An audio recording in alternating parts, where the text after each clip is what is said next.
Karena kalau kalian pengen punya anak pengen jadi pemain bola, ya belajarnya ke Cristiano Ronaldo atau ke Chef Juna.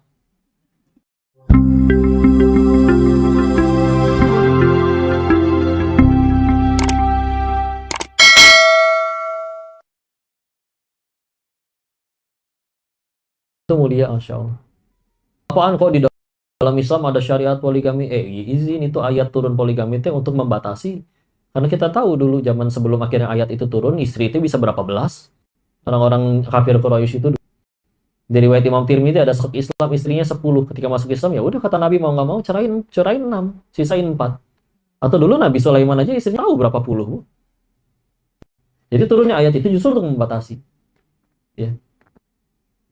Walaupun kita nggak sedang bahas itu, tapi ya sempurna Islamnya. Tinggal kita mau ngambil pelajarannya atau tidak. Dan ini bukan fanatik ya, ketika misalkan kenapa sih bahasa balik lagi ke Nabi, para sahabat.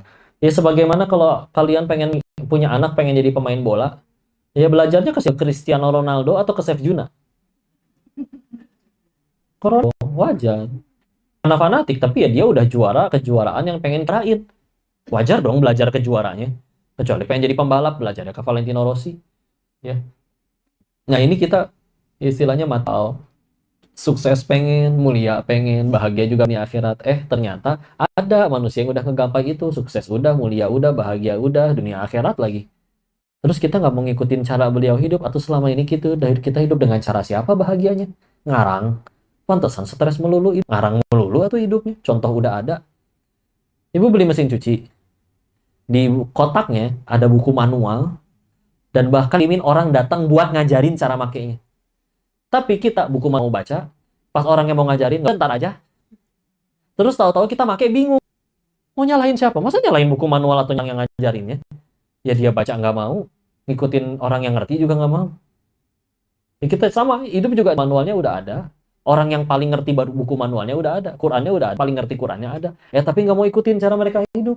Terus tahu-tahu pusing sendiri, ngambek lagi ke Allah. Allah mah jahat, enak.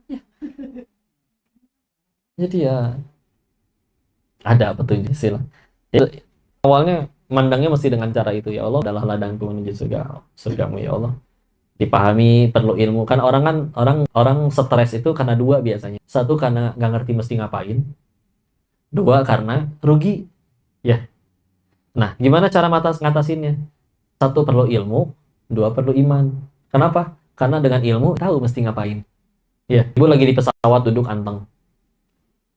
Terus tiba-tiba udah tinggal nunggu waktunya terbang, pilotnya tiba-tiba keluar, punten saya mulas setirin dulu dah. Udah dia turun. Ibu panik nggak? Panik ya Allah. Kecuali ibu pilot, udah berpengalaman nerbangin pesawat 30. Kita mungkin bakal bilang, ya udah Pak, nggak usah naik, saya aja yang nyetir. Karena tahu ilmunya. Kalau nggak tahu ilmunya, panik. Jadi perlu. Ya. Terus ilmu itu bikin kita tahu lain, iman bikin kita rugi. Karena izinnya ngelihat. Kalau ada yang berkata, kok agama kan ngajarin kebaikan. Mungkin masih ada yang bisa sepakat. Ya. Cuman pertanyaannya, kebaikannya pakai standar dulu nih. Karena kalau sekedar standarnya menurut masing-masing, pesan dulu, akhirnya saya ngerti bahwa, pantesan di Kamboja banyak perjudian. Mereka nggak dosa. Karena begini, ini adanya handphone kita rampas. Sama menurut ini. Tapi kalau judi bagi mereka, zolimnya di mana? Pemain main nggak pernah saya paksa. Begitu menang juga saya. Jadi ketika menang saya bayar, dia juga senang gitu dengan bayarannya. Jadi saya zolimnya di mana? Enggak, dia datang dengan sendirinya. Atau maaf ya. Nah di Thailand itu banyak yang hybrid ya. Ngerti nggak? Atasnya cewek, bawahnya lelaki. Bahasa Jawanya Laura. Lanang ora, wadon ora. Ya. Dipikirin lagi, ternyata alasannya ya. Misalkan laki-laki malas belajar, lulus sih lulus, tapi bertemu dengan pahitnya, sulitnya di kerja, nggak bisa nyari nafkah. Terus dia lihat teman sekolahnya pernah lulus sama-sama malas. Kok jalan-jalan ke luar negeri mulu? Ternyata mohon maaf, jadi ani-ani misalkan. Ya, benar om-om. Jadi dia mikir, gitu ya. Dia makin bandel, makin kaya. Aku laki-laki makin bandel. Bagaimana kalau aku jadi perempuan? Gitu jadi. Operasi. Saya salahnya apa emang kalau operasi? Duit saya. Dokter saya bayar. Dokternya pun puas dengan bayaran saya. Kalaupun akhirnya saya jadi setengah cowok dan akhirnya jual diri, akhirnya nggak pernah saya paksa. Kita naksir sama naksir, begitu dia juga pengen ngasih duit dengan sukarela, saya zolimnya belah mana? Ya gitu kata. Baik nggak? Baik kata mereka. Karena semua ngajarin kebaikan, tapi entar dulu baik siapa nih? Terus kalau sekedar baiknya menurut manusia yang bisa salah, jangan heran mereka nanti seminggu sekali masih ke tempat seminggu sekali masih ngasih uang ke orang tuanya. Yang penting baik kan katanya. Ya udah. Jadi kalau dalam Islam kan jelas, patokan baiknya satu. Menurut yang Wahhab ada yang namanya syariat. Ya. Kira berbuat baiknya pun nanti tanpa alasan. Kalau di luar sana ada orang namanya karma ya. Kenapa kamu baik? Nanti orang baik ke saya. Kenapa kamu nggak mau jahat? Nanti takut dijahatin orang. Terus kalau misalkan orangnya tadinya baik terus ngejahatin kamu, kamu jadi nggak baik lagi ke dia. Ada misalkan sederhana, kenapa kamu baik ke dia? Allah, gitu aja. Kalau udah murni karena Allah, jadi akhirnya kita baik, jahat, ya dia yang rugi, kan dia yang maksud dia yang jahat, saya yang dihukum Allah. Gitu. Tapi kan tetap aja kalau dia malah jahat, ya kan berbuat baiknya bukan supaya biar Allah suka, we. Satu dunia cinta Allah benci juga saya yang repot. Tapi dia yang tahu udah mengkhianati kamu. Saya itu bakal mati. Cita-cita mau ke surga. Nabi Adam aja diusir dari dosanya satu. Saya pengen ke surga emang dosanya satu. Alhamdulillah dijahatin dia. Saya mau ke surga ke halsa, dosanya digugurin dia. Alhamdulillah. Berarti dia saya ke surga. Harus kita traktir bolu. Udah we anterin bolu. Heran dia. Kok saya dikasih kan saya habis fitnah kamu. Bukan saya yang baik. Ini Allah Islamnya. Gitu ya Islam. Ajarin saya ngaji dong. Wah, lah jadi hidayah. Ya. Nah, tetap aja duit. Alhamdulillah lah, meninggal nggak ditanya kelakuan dia, ditanya kelakuan masing-masing. Enak sekali. Ya. Capek atau kalau bahagianya masih di orang terus. Pengen selalu kelihatan langsing, tiap kali foto nafas. Tiba tersinggung. Berhasil kelihatan langsing, waduh ya. Maaf. Ya. Yalah. Capek sekali ya. Kadang palsu lah Bu ya. Orang nyadar nggak kadang kita suka sama yang palsu-palsu. Ibu suka nggak dikasih uang tak?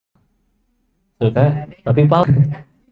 Contoh yang suka palsu gimana? Ibu reunian, terus tahu teman ibu ngomong, ibu, kok tiap hari tambah muda usir?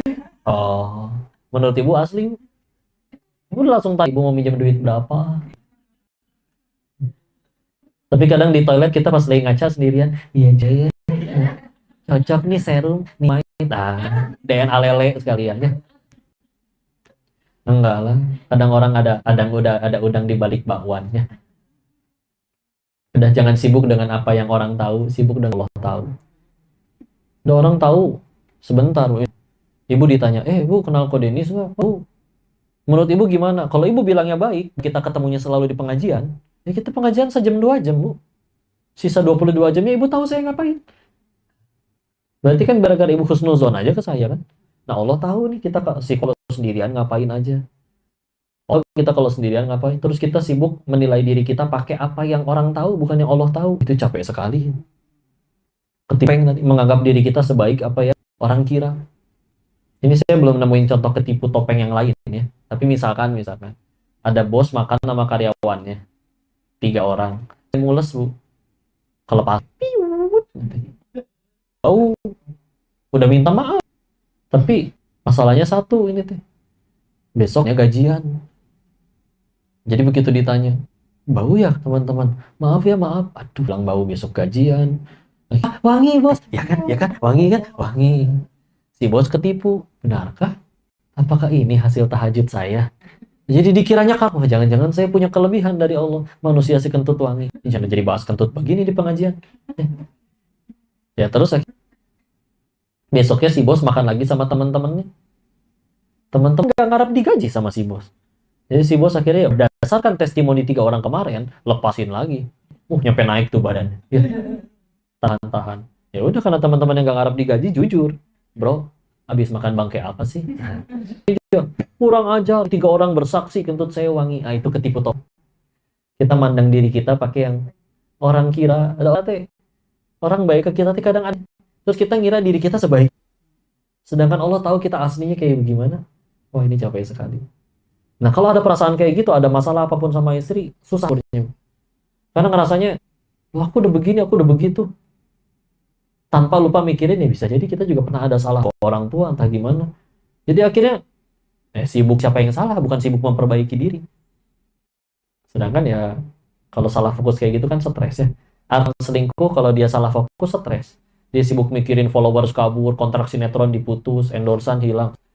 Harusnya apa dong yang dipikirin? Pikirin gimana caranya gara-gara kejadian aib kebuka ini dia jadi diampuni Allah. Oh itu baru benar. Daripada nyewa pengacara mahal, netizen cinta sudah memuji kembali, tapi belum tobat-tobat. Allah masih murka kan repot. Daripada netizen masih mencaci, tapi dia sudah sambil tahajud sujud, taubatan nasuha. Allah sunyi, siapa orang bisa nyelakain? Nggak fokus, udah mikir. Kamu tuh, oh, sampai kapan ya? Intinya pandang sudut pandangnya seperti itu tadi, jadi pelan-pelan dengan diikuti contoh teladan. Oh, masya Allah, sampai nanti di dalam ilmu parenting itu juga bakal lengkap sampai bab hukuman ke anak itu juga ya. Ya cuman itu dia kadang suka dianggap pernikahan dini dianggap sesuatu yang buruk padahal ya wah, memang banyak anak yang 15 tahun Nabi sama anak zaman sekarang memang beda tasnya ya. Tapi kan bukan berarti salah Islamnya, kitanya yang nggak belajar ya. Karena terbukti misalkan ada anak umur 20 tahun tapi benar-benar ngaji dari kecil, ada kualitasnya luar biasa. Daripada yang misalkan ternyata udah 38 tapi memang baru ngaji, ya udah dia jadi telat. Dan lengkap puasanya, masalah tentang menikah, tentang nanti punya anak, terus kalau misalkan ternyata harus dihukum, hukuman dalam Islam itu juga ada ya. Kan jadi hukuman dalam rumah tangga tuh dalam seperti obat, namanya obat kalau dosisnya tepat sembuh, dosisnya kebanyakan overdosis, dosisnya kurang nggak mempan. Ya tinggal kita nih yang naker nih pasti gimana ya hukumannya. Bismillah ya, nanti bahasanya ada semua di dalam Islam, tinggal kita mau atau tidak. Ini tadi saya menggugah dulu aja lah untuk supaya ternyata kita punya teladan yang luar biasa. Terus tujuan pengen nikahnya dengan apa ya, mandang pasangan juga seperti apa ya. Bismillah, kalau yang itu aja udah jadiin pegangan pun mudah, nanti ada masalah mudah maafinnya, ada masalah mudah baikannya ya. Kalau misalkan nggak seperti sudut pandangnya sekedar hak dan kewajiban dan juga selalu banding-banding lain-lainnya, ya udah repot. Kecil apapun aja bisa jadi besar ya. Wallahu a'lam bishawab.